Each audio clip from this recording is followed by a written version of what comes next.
We're joined today by Matt Porter, the CEO of the PDC. He's back down here in Australia. I'm a bit surprised. We chatted last time in Hamilton. I had no idea it would be 3 years until we caught up with each other again. Yeah. I mean, very different world, isn't it? You know, what 3 years we've had, but great to be back.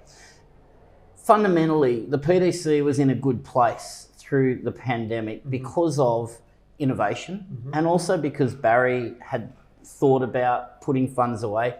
Again, nobody knew what it was going to be for.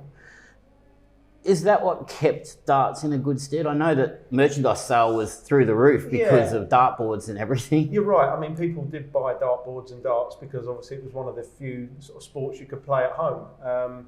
We did have that rainy day money, and that enabled us to be one of the first, if not the first sport to start up again after the pandemic hit us. But yeah, creativity, innovation, quick thinking, the ability to be flexible, change what we were doing to suit the circumstances, find venues that could fit into our way of thinking in terms of let's get things back on again, let's get things done, and just hard work really. It was definitely the hardest period I've had in over 20 years of working at Matchroom and 17, 18 at the PDC. But I think we came out of it in a good shape. Financially, obviously, when you draw against a pool of funds, you've got to start again because you just don't know what's around the corner. Is that still in your thinking now? Like people look at the success and go, wow, they could do this and they could do that. But one, you're limited by calendar already. Yeah. Is financially there's still, putting back into the pot now? Yeah, I mean, we're always squirreling some money away for days when we need it or days when we want to invest it in something. Yeah.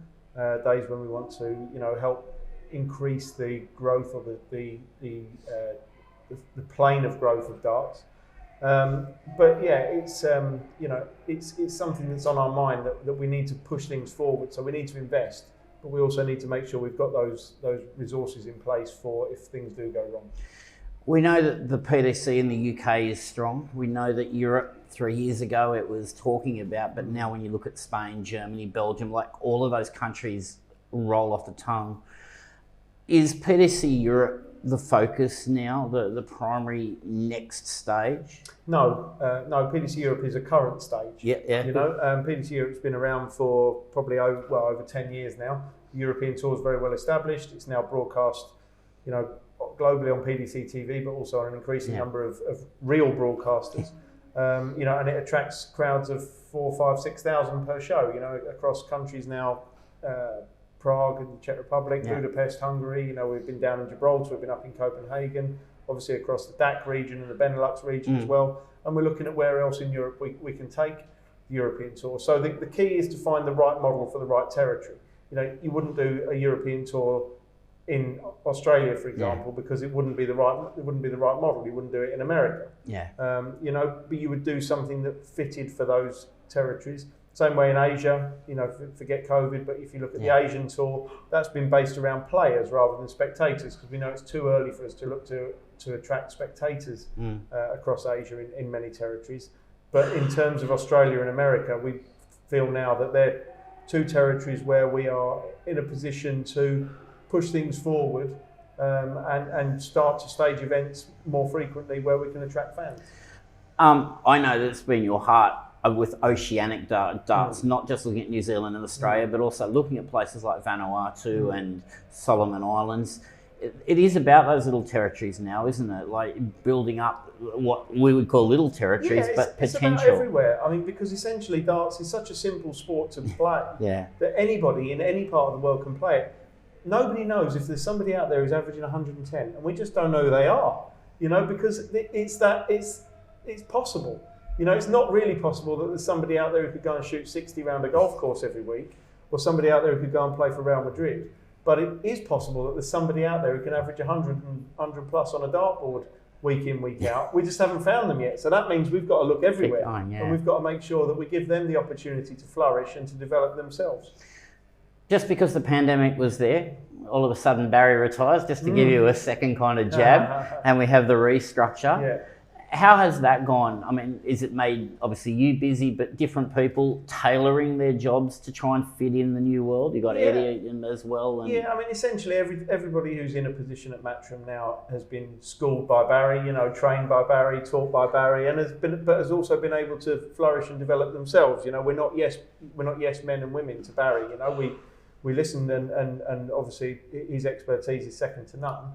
But he's also very receptive to our ideas and our creativity and our work as well. So it's a good balance. And Barry's at a stage of his life now where he might have a couple of quid himself, and he might be able to enjoy what he's doing. He still plays cricket, still plays golf, still travels. So I think he's earned the right to be able to set his own agenda. And you guys obviously have a range of sports now. Is the model just to focus on those sports? Or you're always looking at maybe the next thing? Always looking. But we get a lot of approaches, and most of them are completely hopeless from sports that are total basket cases. They've got no credibility, no commercial prowess, no fan base, no growth potential. But that's okay if they just want to carry on having fun themselves. What we look for are sports that we can look to take to the next level. Sometimes there might be a little opening, a little glimmer of an opportunity that perhaps we can see that nobody else has seen. We might be right, we might be wrong, but if we give it a go in the way that we know we have done, that's worked across darts, snooker, boxing, for example, 9-ball pool's the next sport that we're really looking to develop globally, then who knows where it might go. How hard is it for you as a former media officer at Leyton Orient and all of that, and now a CEO of an organisation, when you see something small happening and you go back 20 years and think, far out, I'd have to run and fix that poster or put up this. How hard is it to leave your hands off? That's a good question. It is really hard. I still have a very detailed eye, and I'm more hands off now because I've developed a team over the last few years that are very capable, very enthusiastic. I see a lot of where I was 10 years ago in a lot of the guys that are doing the work now. And I want to give them the opportunity to develop themselves. But also I have to accept that I'm an old man now, I'm 42, it's like the world's changing, and that world of technology and the way that people communicate with each other now and the way that they expect things to be delivered to them is different to what it was when I was that age in my 20s or early 30s or whatever. So you have to trust people. That's the most important thing. Really interesting about social media, and you and I have talked about it before from an Orient, as a director of Orient perspective. There's a thing in wrestling called the forbidden door and the curtain opening behind the scenes.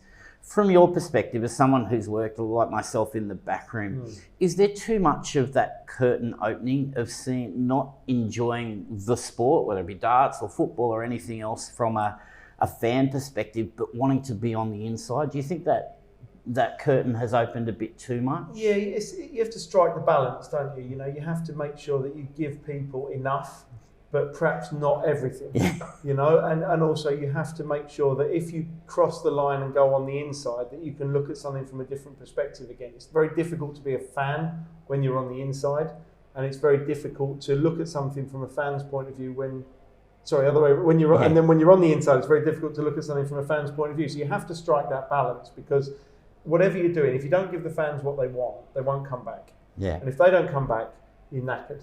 So ultimately, you have to be able to read the room and read it from somebody else's perspective as well as your own. One of the best things I think we did this tour was Thursday night, where we sold tickets to bring in. And I said to you that night, you've now got 100 people who will always come back no matter what. Is that something probably when you're doing tours like this, you'll want to do more and more of? We've done it. We did it in Perth. It was really good. We often have obligations with our sponsors where we do the corporate event and they bring VIPs along, and that's fine. But on Thursday, as you say, at the Steelers Club here in Wollongong, we had a public meet and greet. And the good thing with our players is they're so approachable. They're not big-time Charlies. They're not standoffish. They're quite happy to stand there, selfies, autographs, have a chat, be friendly, be engaging. And that's a real credit to them as individuals and also to the sport. So I think it's important that wherever we go, we connect with people and that we leave a legacy as well. There's no point coming somewhere and then just disappearing for 51 weeks. That's not going to grow darts, So at the moment, we've probably been guilty of doing too much of that. When we've been coming over prior to COVID, we come over, we deliver a great show, everyone enjoys it, and then we disappear again. So we have to look. We've got a responsibility now to the darts community of Australia, New Zealand, and other countries that we visit, to make sure that we play our part in growing the sport in those countries. How committed, we'll talk about the PDC to this concept, because, you might get a place where you get 1,000 people, but all of a sudden, and to be honest, my faith has grown now that we've got 4,000 people in the room. I can't say that I was sure that was going to happen, especially in the history of Wollongong and football and all that. How committed is the concept of the World Series to the PDC? Yeah, I mean, the World Series is our tool for showcasing our best players, showcasing the template of our events. You'll see whichever event you come to of ours, World Series-wise, around the world, it'll look the same. I don't see that as a negative. I see it as a positive because that's what people want. That's what people enjoy. The feedback rating is phenomenal. We do post-event surveys with everyone. Our average rating is always 9 out of 10. So yeah, you could say it could be 10. You're never going to average 10 out of 10. But it's the World Series is the concept, but it's where it goes from then on. And the World Series has given people like Damon Heta a platform to go on and become, a world elite player. So we need that conveyor belt to keep going. We need to find new territories and new Damon Hetas.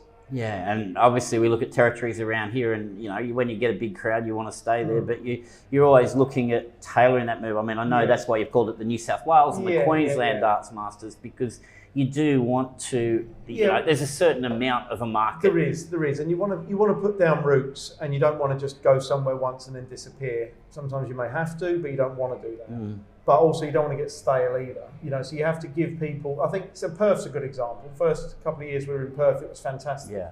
By the time we left there, it was stale. Yeah. There weren't enough people coming. Those that were coming had seen it before, so it needed a break. Now we'll probably go back to Perth one day, and the appetite will be there again. But then we'll leave again, because it needs to stay fresh. We'll go back to Melbourne, Brisbane. We're close to Sydney here. We know a lot of people from Sydney have come down to Wollongong, so we're hitting that market. But ultimately, we know we can't be here 20 weeks a year because of our calendar, as you said at the start of the interview.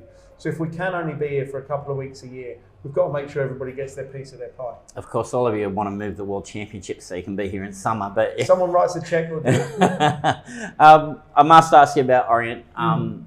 Last year, replicates my team, Carlisle's run. You had a very poor run. And then about the time we brought Paul Simpson back in, you brought a new manager in. And you finished the season quite well. In fact, Carlisle lost a couple of games, and I know that we said from our perspective it was kind of good because it demonstrated that the holes were still there. Yeah. Was it difficult at the end of your season where you've won a couple of games to not say we need change? Yeah, I mean, look, Richie Wellens came in February and had an immediate impact. He's a very engaging guy. He's a very talented coach. He connected the playing squad with the fan base again, which we'd had a period of disconnect, regardless of results. It was just drifting apart, and it wasn't really the culture we wanted to create at the club. So, Richie managed to glue that back together. He was very happy with the majority of the players that we've got, so we haven't had to make too many additions. But he has changed a lot of things internally. It's all very well saying you kept the same tools, but you're using them a different way. It's the same as having new tools that you use in the same way as you were using the old tools. So it's a change, and it's a change that's been positive so far. We're unbeaten in the league in 4 games, so that's a good start. But let's not get carried away because it's a long season. And we know, Stuart, being fans of clubs that are eternally disappointing to us, that August or whatever we are now, August is not the time to judge how the season's going to pan out. The increase in substitutes for our teams, that's a big deal. I mean, that's a financial restriction to have so many on a bench and play your bonuses. Has that been a difficult thing to deal with? Yeah, I mean, obviously there's been 7 subs that have been able to be named before, but to now use 5 from 7 puts more pressure on you to have 7. It's an interesting balance. Again, talk about balance, everything's a balance, but what do you do with the young kids? Do you send them out on loan, or do you put them on the bench and you're never going to use them? Do you bring in squad players just to bolster up the numbers? It's difficult for managers to know how to get that exactly right. And I think with the pressures on players now and the way that injuries go and things like that, you will see teams, the average number of subs that teams use creep above 3 because those extra 2 subs will become useful. But it is difficult, and teams with limited resources will find it tricky, and that may be where weaknesses come. So it's going to show the importance of not just having an 11 or 12, 13 man squad that's strong. You're going to need 16, 17, 18 because everyone's going to get a game. Back to darts. I think in the future, we'd all like to see a PDC. We know the success of PDC Asia before pandemic, but a PDC Oceanic. I know we've got the CDC in America, but again, a PDC in Africa and in America. That's kind of, even if you call it the DPA or whatever you call it, CDC, that's kind of a model where you say you could uniquely, the tyranny of distance in Australia, the same in America. It can still come together under that, can't it? And then you've got JDC or you've got development tours. It can. You want that pyramid. You need a structure where people can come in at the bottom end socially, regardless of their age, gender, ability. And they'll find their way within the sport. Some will drop out and they'll go back to playing in the pub and with their friends, and that's absolutely fine as long as they enjoy the way that they engage with darts. That's the main thing for us.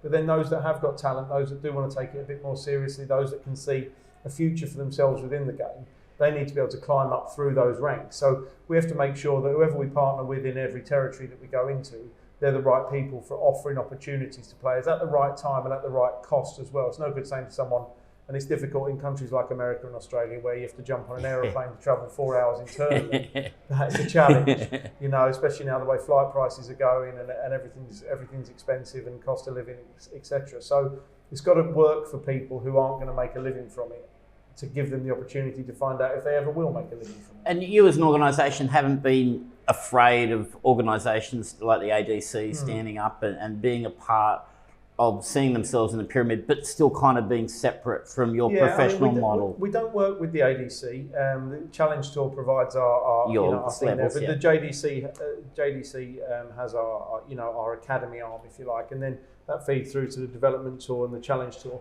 And I say, although we don't work with the ADC, I think they do a good job. I think a lot of the bodies that have come out of the BDO demise in that world of darts, in that part of the game, have done a really good job in terms of getting people playing again at that level, because that's ultimately one of the key breeding grounds for our players to come from. So, we're going to see how that sort of thing develops over the next couple of years, really when they've found their feet in terms of structure of number of events, number of players, how they are globally and everything like that. But the cream will rise to the top, because ultimately if you're good, you'll find a way. And finally, everybody's always telling Matt Porter what Matt Porter's just about to do, whether it's the Premier League. I love the tweet about you guys have no idea what's coming. Don't even try to guess. Does it get frustrating at times, or is it just one of those things? It's funny. It's good. I don't care. People can say what they like, because ultimately if they didn't care, they wouldn't say anything. True, yeah. So the day to be worried is the day that everything dries up and no one has a comment on everything. So they can like who they want, they can dislike who they want, they can think what's good and what's good. Just do it politely, do it civilly. Yeah. That's absolutely fine. But no, opinions and people's contributions are always welcome. Well, you've got golf, you've got football, you've got boxing and nine and pool and snooker and darts. So you haven't got time to be reading everybody's comments anyway. Well, by the way, I don't live on Twitter, so if you do tweet me, don't expect a quick reply. Matt Porter, thanks for joining us, mate. Really appreciate it. All the best, mate.